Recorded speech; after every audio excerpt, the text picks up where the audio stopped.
Hey guys, so today you and I are going to talk about unionizing. So let's get into it. So the question in question was, Frederick, why do you think that the software engineers are why do you think why aren't software engineers afraid that without a union their salaries will decline and their jobs will go overseas? There's a lot of people who are afraid of that, my friend. A lot of people. I mean, after the Corona thing kind of made it very obvious to quite a few developers how very, very dispensable they are.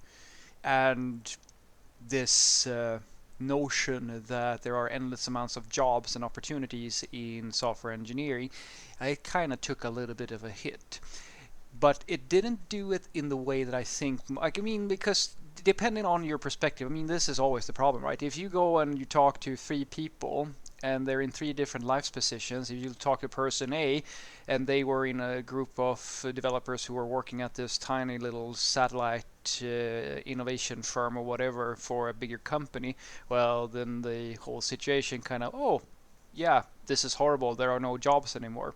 And of course, on top of that, they actually don't have the level of professional training that they need to go into the mainstream programming companies. And then you have person B who was just kind of working in a big company and who just so happened to be working in a department that wasn't downscaled. He might have just seen the other dude, and if you ask him, oh yeah, no, like yeah, there was some downsizing, but overall it's all fine, right? And then the third and last person just worked in a company which was in such a fortunate position that it's just business as usual. Basically, you just have to sit in a video conference instead.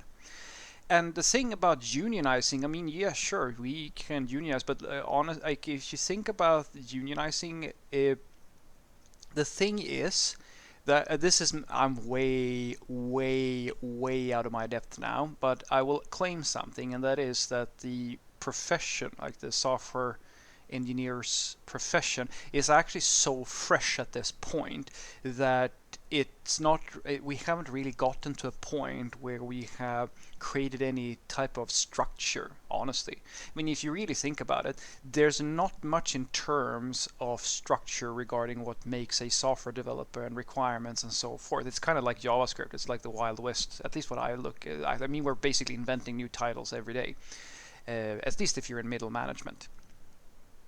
And so, sure, there are a lot of people like, and I think that that's always going to be the case, even in IT, that are afraid that their jobs will go overseas. The thing that I think is going missing in all of this is that the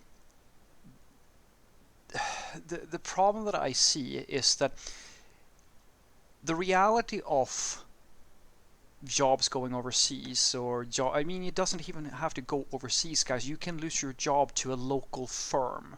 You can lose it at any point.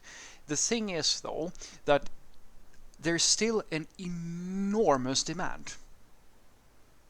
The demand is still high. It's so high that it's hard to describe in words, but just try to conceive the fact that there is a multi-billion-dollar industry around finding you for another company.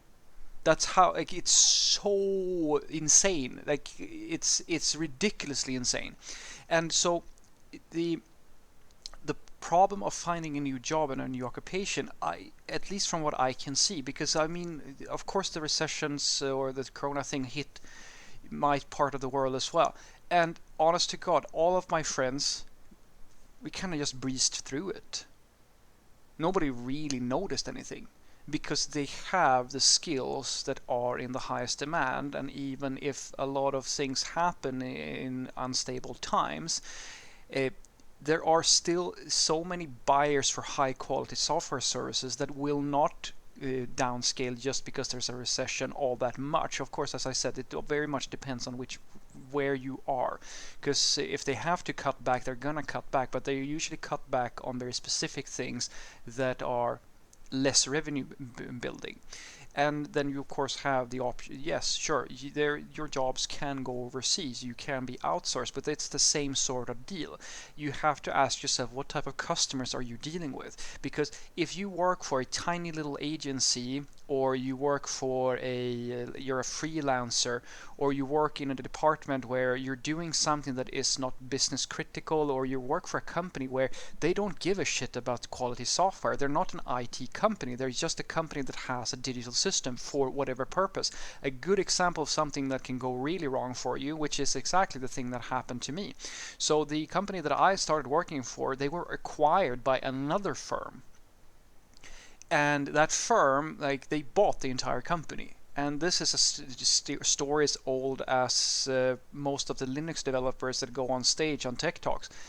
And when they did so, they made an evaluation. Like, they had all these assets, and so they said, all right, cool, we're gonna maintain this, and we're gonna have a fermentation or a learning process where basically we are gonna expose our own developers towards this new company for a period of time until we can absorb the entire system into our main company. And that's exactly what they did. And I just so happened to get into that company a few years before they actually said, you know what, we're going to move all of the development that we are currently undergoing to a external firm, a cheap consultancy firm in the, I think it was Bulgaria or something like that. And that was it. They just moved it because for them this is a business transaction. And it's the same deal that I'm trying to get you to understand, that you are all, depending on what job you pick and depending on your skill set and the sort of the sort of development services that you are selling or that you are marketing. Because I know that this might feel weird, but you have to try to think more as a salesperson or someone who owns a little store or a stall or something like that. You're selling a service or a good, something that is in demand, and you can sell different things. Some shops sell high-end quality clothing and some sell cheap shit. And depending on what you're selling, you're going to have to market to different customers. You can't think that you're just going to be safe just because you're a software developer. You have to understand that the demand for quality software developers is sky high. And the demand for cheap services or simple software development is also extremely high. It's just that it's much easier for someone to muscle in on your territory if you're doing low-end programming. The really high-quality software companies and companies overall who have like eye for software quality, they usually are much more picky about the people that they get to do their development, because they know, and this is something that will not change. You will not be able to outsource to a cheap firm somewhere and get the best of the best. You're going to get results, but you cannot guarantee that you're going to get the best results possible. And if that is what you're after, you're going to have to handpick people, and that is what they do. That is what the main companies do. They handpick people and they recruit from the entire world in order to find the people who they believe will make their future for them.